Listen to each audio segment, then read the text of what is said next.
I'm Terry Smart from Chestnut Products.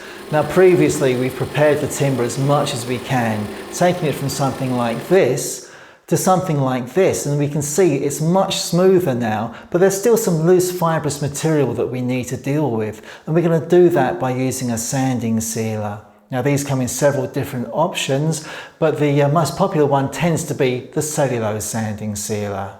And the reason for that is partly because it's so compatible. You can use this with any of our products that benefit from the use of a sanding sealer.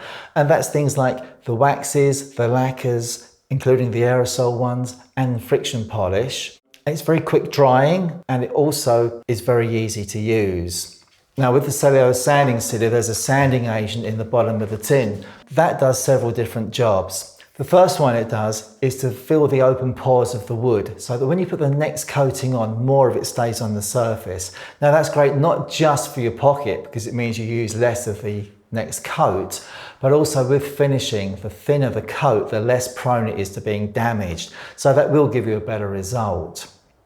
That sanding agent, when you apply it, stands very slightly proud of the surface. After you've put the sanding sealer on, you can feel that on the surface. It feels very slightly rough to the touch. That's the sanding agent, and that's what you're sanding to remove when you sand a sanding sealer. And that sanding agent also acts as a lubricant to make the job easier for you. So it's doing a lot of different jobs all at once there. Now the sanding sealer, a good sanding sealer, it will mix in very easily. So you need to make sure you give it a good shake before you use it. See the test tube there, mixes in very easily, no sediment left at the bottom of the tube, and that's how it should be. So you need to give the sanding sealer a good shake before you use that. Now you can put the sanding sealer on with a cloth, brush or spray. My favourite way of putting it on in most cases is with a cloth. It's very forgiving, you can overlap it quite easily and it won't show that up. All the sanding sealers in our range are toy safe, so if you're making toys or nursery furniture, you don't need to worry about that either. If I was working on a very large area, I'd probably put this on with a brush because you can get more of it on and keep it going quicker. So having sanded the wood down as fine as we can, we go with the sanding sealer.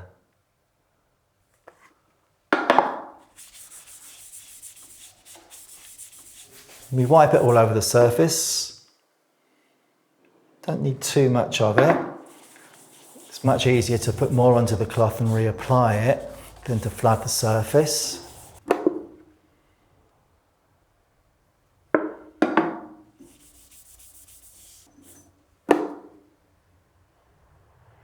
There we go, so that's all over. Nice even coating. And this is touch dry in around about 30 seconds, and we can carry on with it. So while we're waiting for that to dry, here's one of the most important things you need to do. Always wipe the neck of the can when you finish using it, and always be sure to put the lid back on.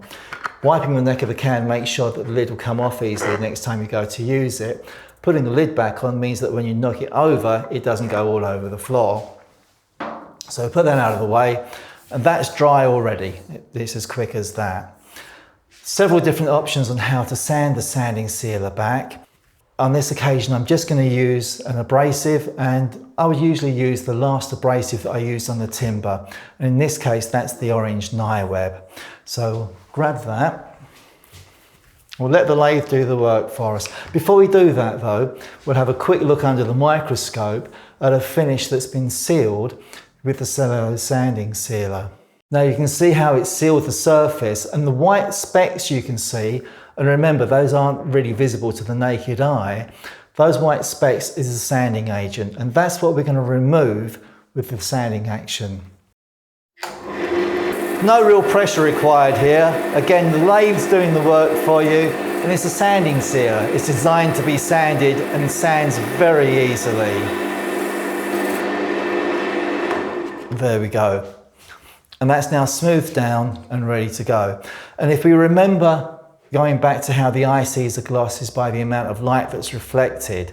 The fact that we've put the sanding sealer on and smoothed that down so well, we can see a sheen starting to grow on there. And that's just still part of the preparation process. The better prepared the timber is, the better prepared the surface and the sanding sealer is, the better the gloss is going to be at the end of it. You remember those white specks visible under the microscope before sanding? Well, if we have a look at a sanded piece of sapele, those white specks have been removed and we've got a beautifully smooth surface. The cellulose sanding sealer also comes in an aerosol form, pretty much the same product. It has a slightly higher solids content to compensate for the fact that it's been diluted to go through the aerosol nozzle. And this works exactly the same way as the normal cellulose sanding sealer. Quick drying, easy to use, toy safe, does everything that the normal one does. Slightly easier to apply, always going to get a better finish with an aerosol, with a spray finish, and ideal for those difficult and awkward things that you want to finish that you can't really get a brush in everywhere you're going with it. This is shellac sanding sealer. It's a more traditional sanding sealer based on shellac dissolved in methylated spirits, and shellac being the secretion from the lac beetle. Now, it has a slightly slower drying time at around about 20 minutes, and that makes it ideal for architectural work, things like doors and skirtings, where you want to keep a wet edge running longer. But it's also very popular for wood turning, and if you use this, you'd normally overcoat it with either one of our waxes or the friction polish or the French polish. Like all the other sanding sealers, it does settle out, but it mixes in very easily. Just give it a good shake, it will remix very, very quickly. And a good sanding sealer, once you've shaken it, there should be no sediment left at all at the bottom of the jar or whatever you're using it from. So I'll pop that back safely, and I'll give this one a shake as well. You can put this on with a cloth, brush, or you can spray it. My favourite way of applying this one is with a cloth on small areas, but if you're working on a big area, brush is definitely going to be easier because you can load the brush up more and put more of it on.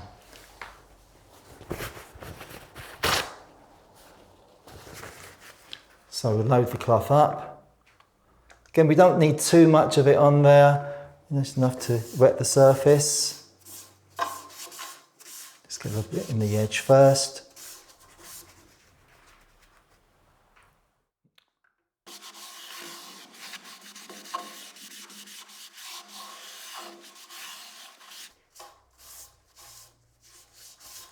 You can see that going on.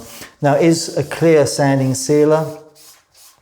It will dry out slightly more and go slightly clearer, but it will have often the effect of making the timber look wet. So it can leave a slightly darker colour to the piece.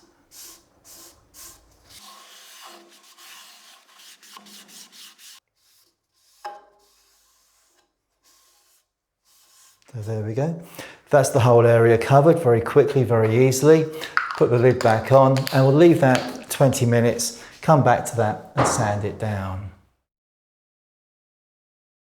So that's dry now and ready to cut back in preparation for finishing with probably a wax or maybe a polish, friction polish, French polish, something like that. So we'll start the lathe up. Nice gentle pressure, get into all the grooves, being careful not to remove the sharp edge.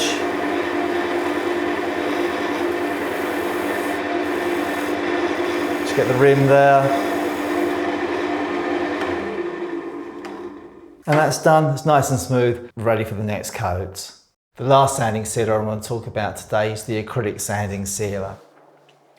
This is a water-based sanding sealer, and it's a little bit slower drying than some of the others. It's about 20 minutes to dry if you're going to overcoat it with things like the wax or the polish. If you're going to put the acrylic lacquer over the top of it, you should leave it a couple of hours.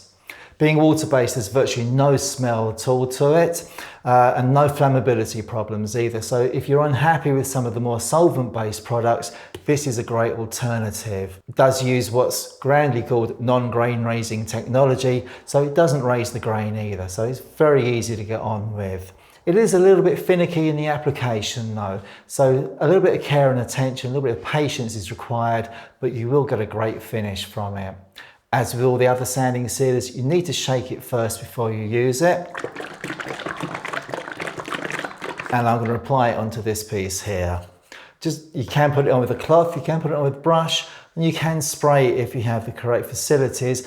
I'm going to use one of our foam brushes for this. These are ideal for this purpose.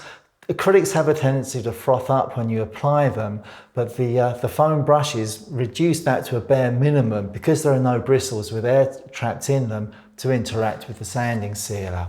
So to make my life easier, I'm going to pour some of the sanding sealer into this cup.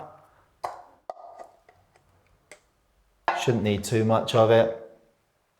And apply it to the piece of timber here.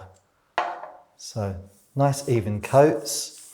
And you can see it's a milky liquid as it comes out, but once it goes on, it goes clear and doesn't really colour the wood at all. See, no frothing, no bubbles coming up at all with this. Quite forgiving, stays wet long enough that you can keep a wet edge running with it as you work your way around. And remember, as with all our sanding sealers, this one's completely toy safe. So if you're making toys or nursery furniture, you can use any of them, including this one, before you finish. So that's nicely applied. Always important to remember that the appearance that you have when it's wet is to a large extent what it's going to look like when it's dry for a surface. So you need to make sure there are no craters, no holes, no gaps in there. That's gone on very smoothly, absolutely no problem at all. So we're going to leave that 20 minutes and then just come back and give it a quick finish off. So that's the acrylic sanding sealer dry, ready to sand back in preparation for putting the next coat on it. As I said, in this case, we'd probably use the acrylic lacquer in the brushing form, but we could put one of the waxes or the friction polish over the top of that quite happily. Important not to use something like the melamine lacquer because that will attack the acrylic sanding sealer. They're just not compatible. So, as normal, using the last abrasive that we used on the timber, in this case the orange Web. So just a quick cut back. No real effort involved, sands very easily.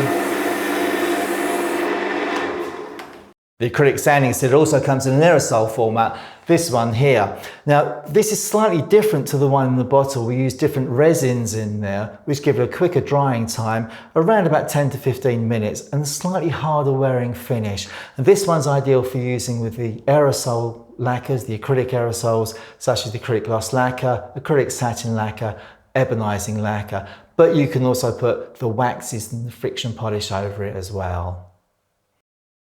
Thanks for watching. I hope you've enjoyed that and learned something. And don't forget to subscribe to our channel. There will be more videos coming up. We'll be going on to the next stage. As always, your comments and questions are very welcome, and we do answer as many of them as we can. Thanks again.